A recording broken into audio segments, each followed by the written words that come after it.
Wow, today is a joyous occasion, AML family.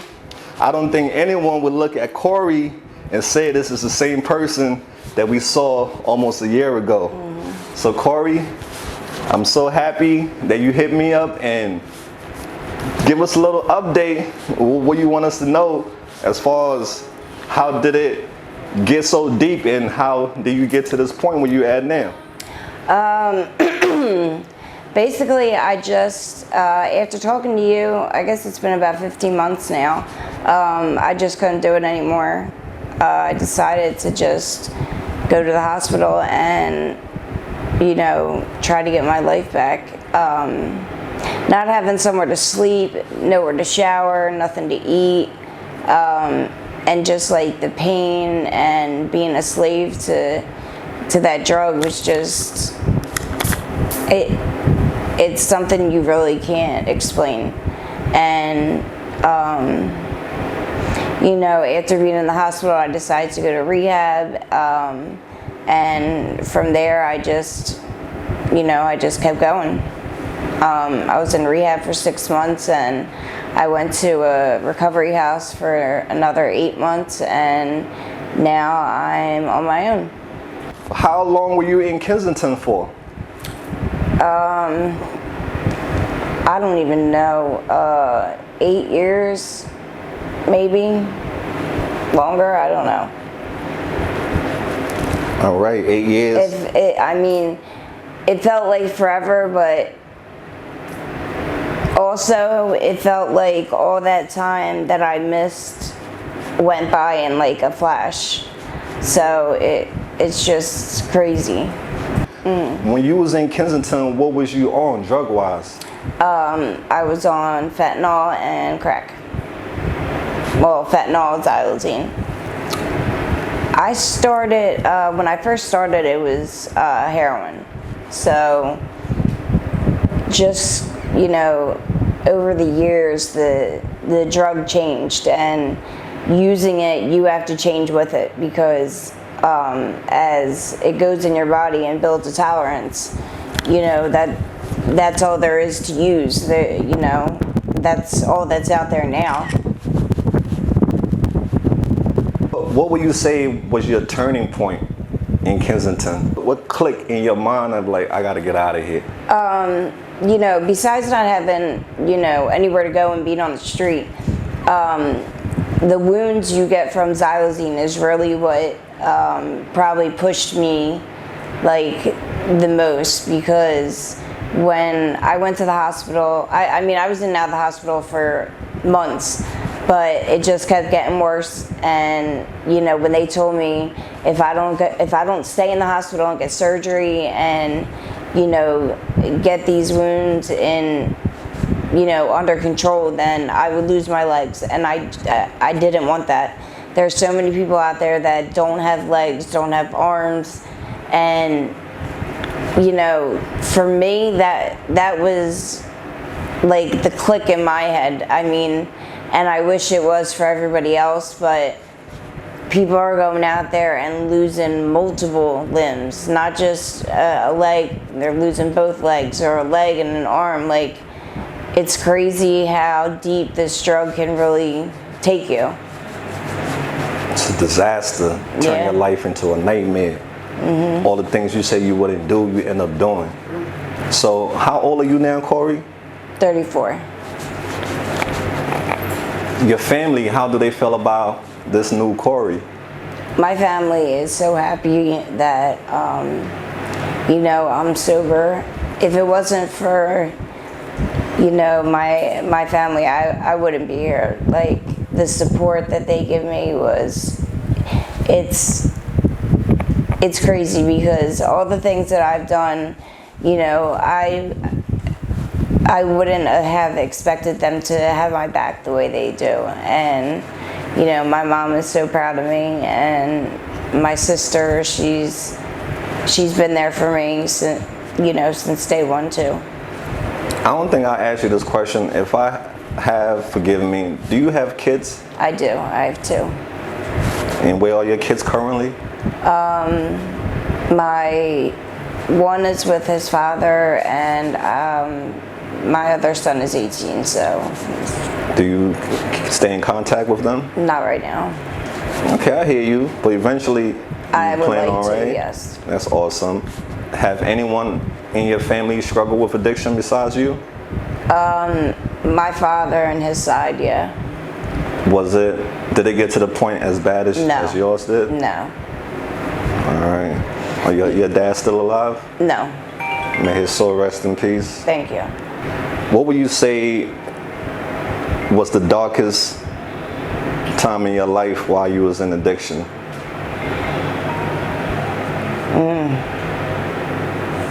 It's hard to say, like, exactly, you know, exactly what was the worst, because there was so many dark times. Like, towards the end, I feel like everything was a dark time.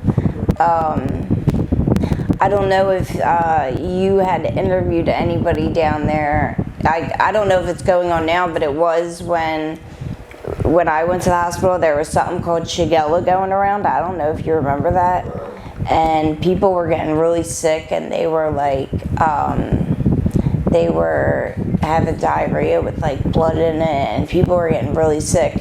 And, you know, I got that same, it was like something that's common in like homelessness areas. It spreads like really quick. And, you know, when I had got that, I was really sick. And, you know, when you're out there and you don't have anything, and, you know, you're wearing the same outfit for a week, and, you know, it's just, nobody wants to deal with you, and that's the worst feeling in the world, is, you know, for people not to want to deal with you. Right. That stigma that a lot of people have on addiction, and thank you for being the voice to help break it, because it needs to be broken. People need to see you as a human and not just the drugs. Yeah. Because it's more than just the drugs. If you could start your life all over again, what would you do different? You know, it's crazy because going through everything I went through, I feel like it really made me a stronger person. But I wish I could have learned those lessons without going through what I had to go through. Because, you know, if I could go back, I would just educate myself better on addiction, and, you know, not experiment like I did. Now, how do you feel about where you're at in your life compared to where you was at before? Honestly, I never thought I would get out of Kensington. Every time I tried, it was like the sickness would get so worse with, you know, the more the drugs changed, the more the withdrawal changed, and it just made it harder and harder to quit.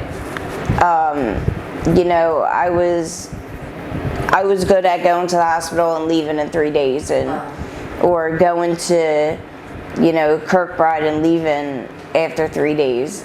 I never gave getting clean a chance, and I feel like this time when I, you know, went to the hospital, I was in so much pain, and I was so down that it's like I didn't even feel the withdrawal, because I was just so happy to be in a bed and, you know, not be sleeping on the sidewalk.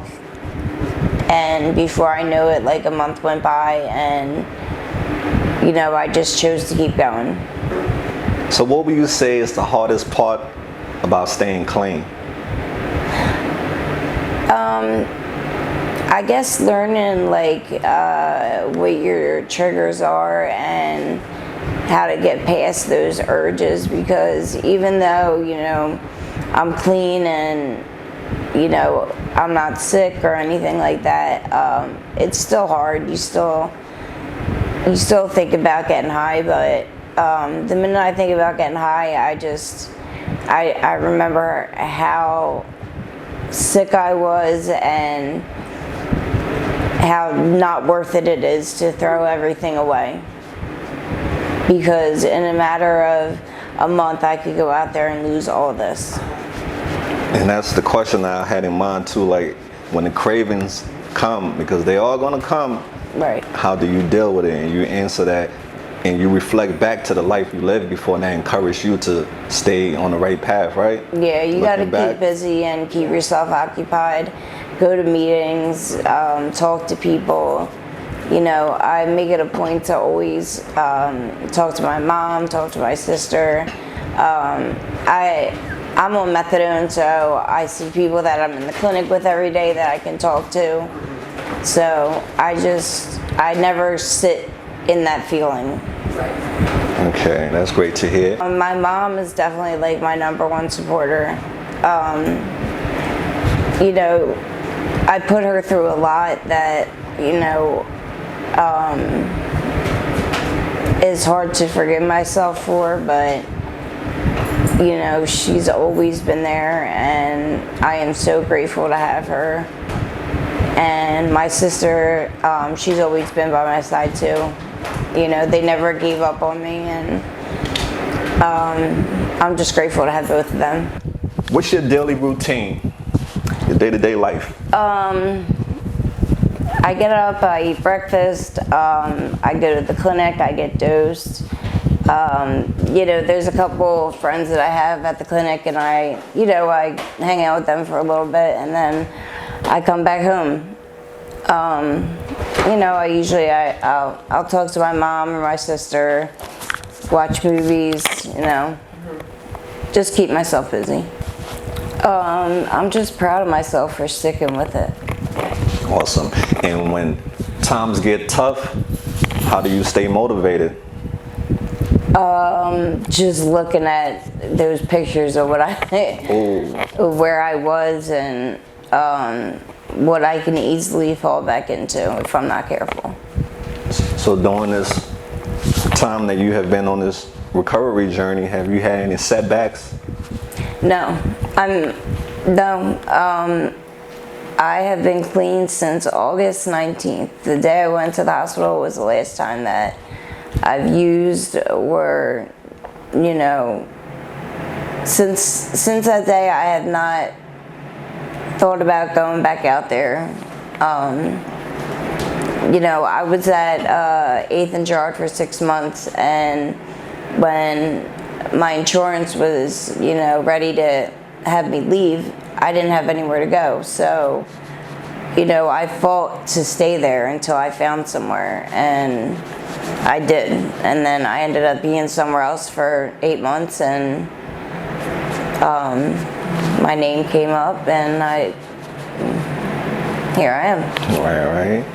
So now you are an inspiration for so many now. A lot of people are going to be looking at you for that hope to let them know, hey, if she can do it, I can do it too, right? So what advice would you give to all our brothers and sisters who are starting out on this in their recovery journey?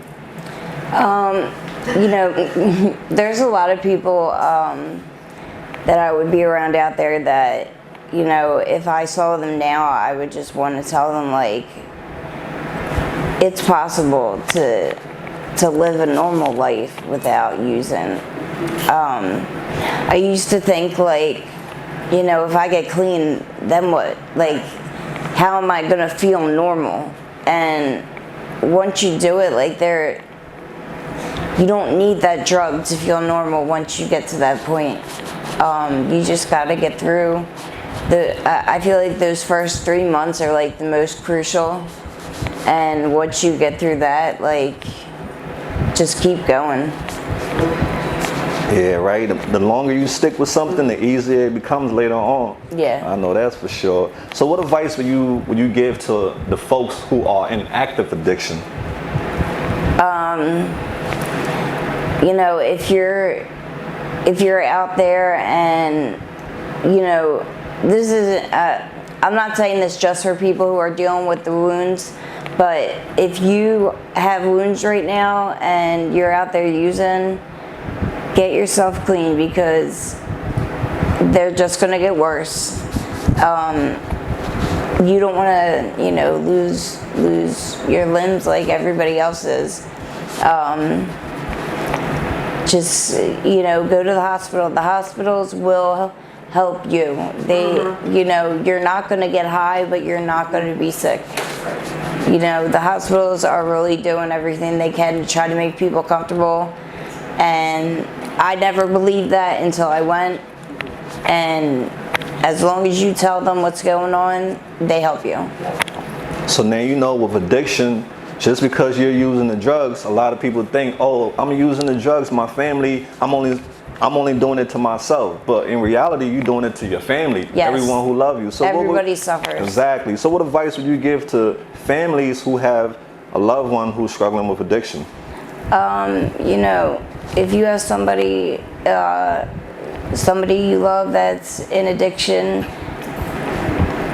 a lot of times people think that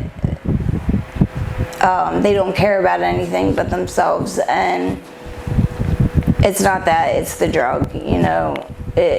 We're not the same person we are when we're using, because everything that I did when I was in my addiction, I would never do in sobriety. Yeah, that's facts. And so now, moving forward, we're going to put this out there, speak this into existence. Where do you see yourself, or what would you like to be doing 5 years from now? 5 years from now, I would like to be working in the recovery field. I want to help people.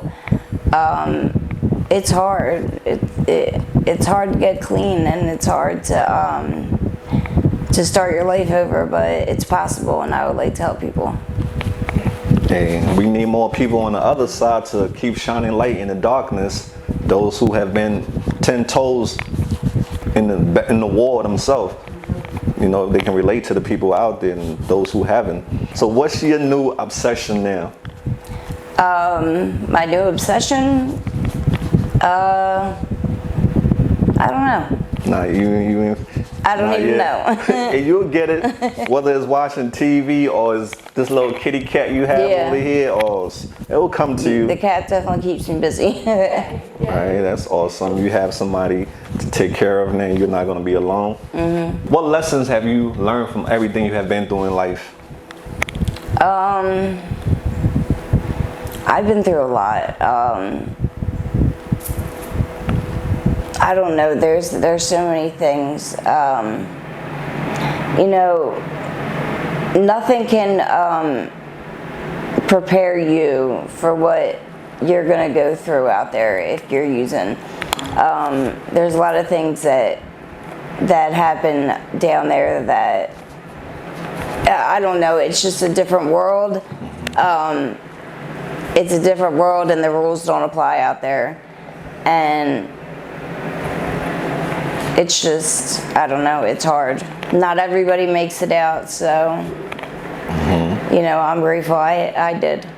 All right. So when did you realize that you were an addict? I realized I was an addict probably when I was using pills. When I was using pain pills. When I went from only doing, I need a couple on the weekend because, I'm in pain, to taking them every day at work, and, spending a paycheck on a script of pills instead of my rent money was, kind of when I realized I had a problem. Got you. So, in this lifestyle, the drug addiction lifestyle is a crazy lifestyle to be in. People get addicted to the lifestyle, and they get addicted to the drugs, and they get addicted to both. During your time out there, what's the craziest place you've been while doing drugs? The craziest place? You've been while doing drugs in Kensington. Some people been in bandos next to a dead body doing drugs. What the craziest place? Well, I've been there.